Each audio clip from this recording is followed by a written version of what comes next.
అద్దం మన గురించి ఎప్పుడు చెప్తుంది? అద్దము మన గురించి ఎప్పుడు చెప్తుంది?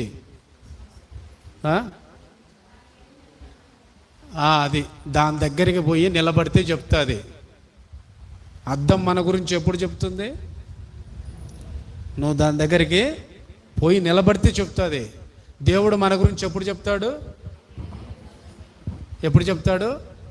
మన దేవుని దగ్గరికి రాకోకుండా మన పనుల్లో మన లోకంలో మనం పడిపోయి ఉంటే దేవుడు చెప్తాడా?